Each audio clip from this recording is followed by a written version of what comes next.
নিউজিল্যান্ডের ক্রাইস্ট চার্চের মসজিদে হামলায় নিহতদের স্মরণে শুক্রবার দুপুরে রাষ্ট্রীয়ভাবে 2 মিনিট নীরবতা পালন করা হয়েছে। পাশাপাশি ঘটনাস্থল আল নূর মসজিদ থেকে জুম্মার আজান ও নামাজ রাষ্ট্রীয় টেলিভিশন ও রেডিওতে সরাসরি সম্প্রচার করা হয়। জমাট বাঁধা শোক এখন সম্মিলিত শক্তি নিউজিল্যান্ডের মানুষের। সন্ত্রাসকে রুখে দিতে সম্প্রীতি বন্ধনে একাত্ম গোটা দেশ, জাতি ধর্ম নির্বিশেষে। নিহতদের স্মরণে শুক্রবার আল নূর মসজিদের সামনে হেগলি পার্কে জড়ো হওয়া হাজারো মানুষের নীরবতাই যেন সন্ত্রাস আর নৃশংসতার বিরুদ্ধে ঘৃণা আর প্রতিবাদের ভাষা।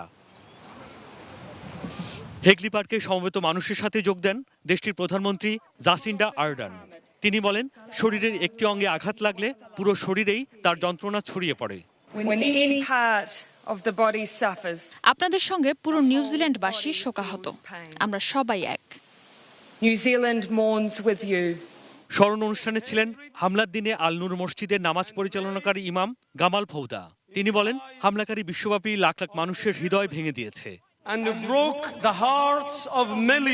আমরা সবাই ভগ্ন হৃদয়ের, তবে ভেঙে পড়িনি। আমরা একসঙ্গে আছি এবং দৃঢ় প্রতিজ্ঞ, কেউ আমাদের বিভক্ত করতে পারবে না। অস্ট্রেলীয় নাগরিক ব্রেন্টন ট্যারেন্টের হামলা লক্ষ্যবস্তু হয় নিউজিল্যান্ডের ক্রাইস্ট চার্চের দুটি মসজিদ।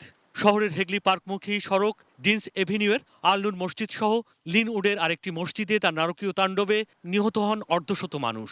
ওই হামলার পর উদ্যোগ নেওয়া হয় দেশটির অস্ত্র আইনে পরিবর্তনের।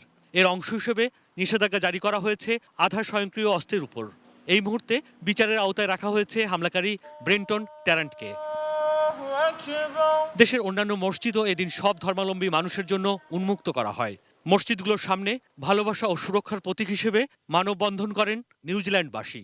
ক্রোধ আর ঘৃণার পরিবর্তে সমাজ হয়ে উঠুক সম্প্রীতির, এমন প্রত্যাশা সাধারণ মানুষের। Sudip Ghosh, desk report, ATN news.